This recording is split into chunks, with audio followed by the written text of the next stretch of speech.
Hi everyone, कैसे हैं आप लोग। आई होप डेट आप लोग अच्छे होंगे। आई इस क्लास में हम लोग चीनी क्रांति के बारे में पढ़ेंगे। मंचू राजवंश का पतन 1911 ईस्वी में हुआ। 1911 ईस्वी में हुई चीनी क्रांति का नायक सन्यात सेन था।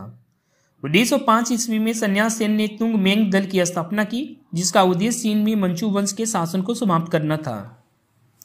क्रांतिकारियों ने 29 दिसंबर 1911 ईस्वी में सन्यात सेन को अपनी सरकार का अध्यक्ष चुना। कोबिनेट लीग सोसाइटी का संस्थापक सन्यात सेन था। 1911 की क्रांति के बाद चीन में गणतंत्र शासन पद्धति की स्थापना हुई। युआन सी काई के समर्थन में सन्यात सेन ने अपना नेतृत्व वापस ले लिया। 1912 ईस्वी में सन्यात सेन ने क्योमिंतांग पार्टी की स्थापना की। इस पार्टी के पुनर्गठन के लिए सेन ने माइकल बोरोदीन को आमंत्रित किया।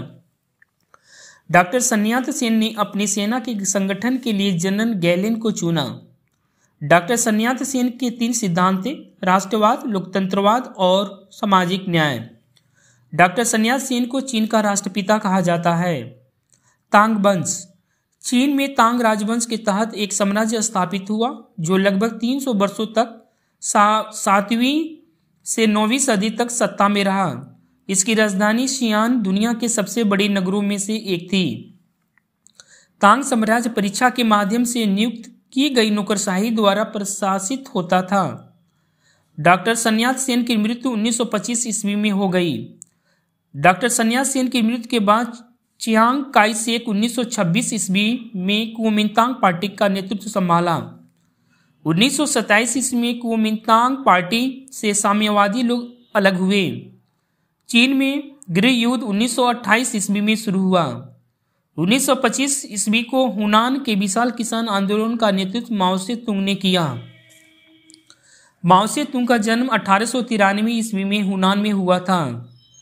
चियांग काई शेक ने केंद्रीय सरकार की सत्ता नानकिंग में संभाली।